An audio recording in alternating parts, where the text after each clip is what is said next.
kita lihat dan juga Komisi 7 nilai begitu, strategi apa yang kiranya dinilai wah ini cukup baik begitu untuk melanjutkan hal yang tentunya perlu dipercepat di sektor energi? Ya, tadi Mas, contoh ya, saya masuk sekarang, coba kita kaji apa sih yang menjadi keinginan Pak Prabowo pada saat dia menyebutkan swasembada energi, di mana disebutkan di situ ada dua hal, mengenai swasembada solar dan bioetanol. Saya mau sampaikan begini, saya masuk kepada solar. Kita ini ada problem pada saat COVID waktu itu, di mana meluluh lantakkan perekonomian di daerah, di bawah itu, di masyarakat. Yaitu salah satu industri kelapa sawit kita, di mana beberapa pelaku-pelaku industri kelapa sawit itu melakukan sistem kerjasama plasma. Dan jadi selain para pelaku korporasi industri kelapa sawit, mereka juga melibatkan para petani-petani lokal. Jadi itu banyak itu di seluruh Indonesia. Implikasi dampak dari COVID itu juga mempengaruhi. Lalu yang kedua, ada tekanan global kan waktu itu, yang ingin mencoba mendorong seakan-akan kelapa sawit itu memiliki dampak terhadap lingkungan, gitu. Walaupun sebetulnya dalam beberapa pertemuan kami di Komisi 7 di forum-forum internasional, kita selalu mengatakan itu sebetulnya motivasi ekonomi untuk menggeser kelapa sawit ke sebetulnya lebih kepada persaingan dagang komoditi antara kelapa sawit dengan bunga matahari sebetulnya. Nah, kondisi pemerintah waktu itu dihadapkan dengan tekanan internasional yang mau tidak mau pemerintah harus berpihak kepada kepentingan domestik terlebih dahulu. Makanya didoronglah kebijakan sebuah ide besar, yaitu program B10 naik menjadi B20, naik menjadi B30. Apa itu? Itu sebetulnya adalah program memixing antara solar industri kita dengan minyak kelapa sawit. Dan alhamdulillah didorong itu berhasil. Nah, ini sebetulnya implikasinya positifnya luar biasa. Kenapa? Karena membuka market kan kepada petani lokal yang dulu kan kita perhatikan tuh Mas, harga kelapa sawit kan drop jatuh. Tapi dengan didorongnya program B30, B35, harga kembali stabil. Petani-petani kita di seluruh Indonesia hidup kembali. Karena ada mata pencarian, dia bisa berjalan lagi aktivitas ini. Nah, artinya program B30 dan B35 ini adalah salah satu program selain membangun ketahanan energi, memenuhi kebutuhan pasokan energi kita, tapi juga mengamankan kepentingan para petani-petani lokal kita. Nah, pertanyaannya, apakah ini harus dilanjutkan? Wajib, kan gitu. Itu kalau kita bicara tadi swasembada energi. Bahkan perlu ditingkatkan tuh. Ini lagi mau didorong oleh Pertamina sampai ke B40 sebetulnya. Tapi tinggal nanti lagi mau diriset terus. Karena plus minusnya juga pasti akan berpengaruh terhadap industri mekanikal kita. Apakah cocok atau tidak. Itu satu.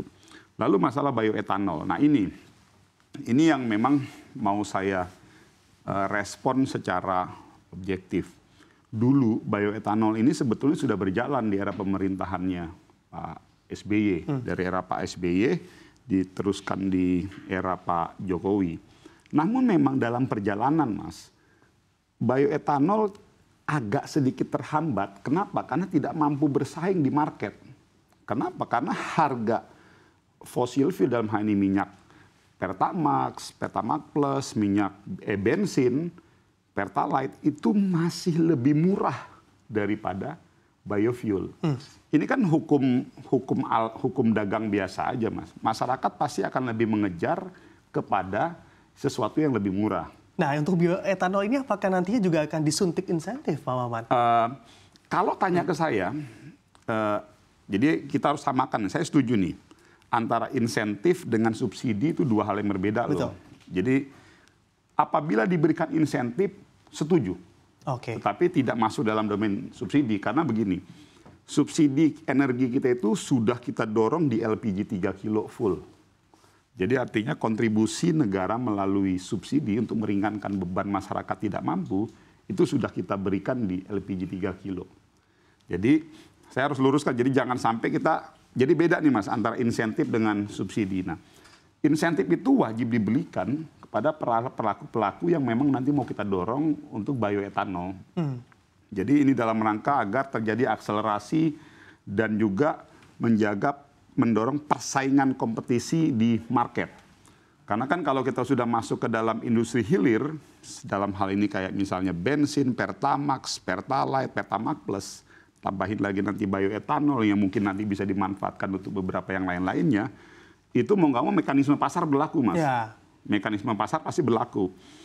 Artinya kita harus lihat nih, kalau kita bicara bioetanol, kita nggak bisa lagi masuk dalam domain subsidi. Jadi kita harus pada mekanisme pasar. Nah, ini yang mau kita dorong. Tinggal nanti pemerintah masuk dalam insentif-insentifnya bagaimana bisa membuat para pengusaha-pengusaha, pelaku-pelaku usaha ini tertarik untuk mau chip in ataupun investasi di sektor ini. Oke, saya sepakat begitu untuk insentif dan juga subsidi ini memang harus dibedakan. Kita masuk dalam koridor subsidi, yang mana juga sudah narasinya di masyarakat timbul begitu ya, di mana subsidi energi khususnya akan dikurangi untuk memberikan coverage lebih jauh terhadap program Prabowo Subianto yaitu terkait makan siang gratis. Apakah memang benar-benar serigit itu dan juga harus difokuskan subsidi energi nantinya akan dikurangi, Pak Maman? Nah, saya mau kritisi dulu nih, Mas. Oke, baik. Jadi kalau kita mau bicara subsidi, jangan terjebak pada dikurangi atau ditambahi. Kita harus melihat kebutuhannya. Jadi sering sekali akhirnya ini membenturkan antara pemerintah dengan publik. Seakan-akan pemerintah ingin melakukan pengurangan terhadap subsidi. Begitu juga sebaliknya. Pemerintah dituntut untuk menaikkan subsidi.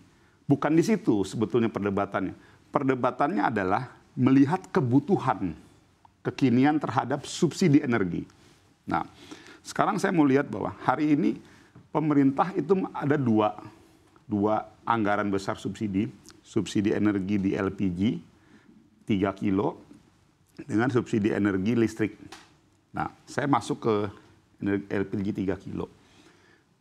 Yang terjadi sekarang itu adalah subsidi di LPG 3 kilo itu mekanismenya subsidi terbuka. Oke. Nah, yang lagi mau kita evaluasi itu apakah dengan metode subsidi terbuka ini masih relevan atau tidak. Jadi yang mau kita dorong justru sebetulnya evaluasi mekanisme subsidi. Dari yang tadinya terbuka, kita dorong menjadi tertutup. Nah, itu perspektifnya berbeda tuh, Mas. Nah, itu yang mau kita dorong tuh sebetulnya. Jadi, secara teknis perbedaannya bagaimana? Perbedaannya begini. Oke. Kalau subsidi terbuka, itu yang kita subsidi tabung LPG-nya. Oke. Nah, jadi misalnya tabung LPG-nya itu harga real itu misalnya 50.000. Lalu kita subsidi 30.000 rupiah, harganya menjadi 20.000 di market. Jadi masyarakat itu dia bisa beli dengan harga 20.000 rupiah, disubsidi kurang lebih 30.000 di tabungnya. Ditulis, tetapi ingat loh, subsidi itu bagi mereka yang tidak mampu.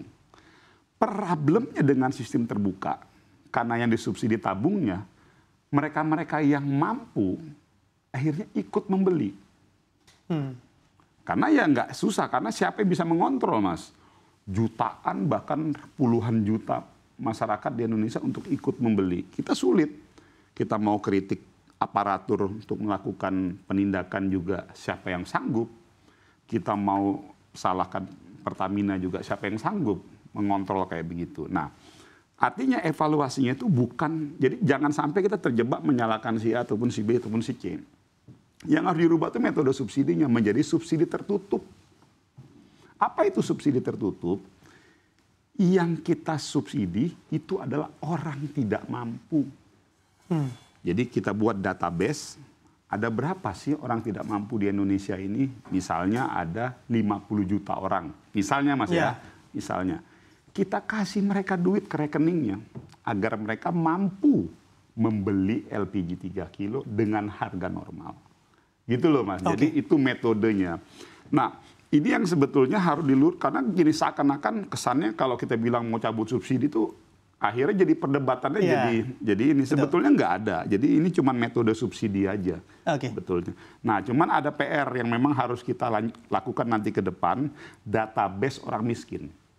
Nah, itu yang harus dibenarkan itu nanti. Makanya yang kemarin kalau di rapat pembahasan anggaran tahun lalu kita Komisi 7 bersama dengan Badan Anggaran mendorong pada pemerintah untuk serius melakukan penyempurnaan database orang miskin.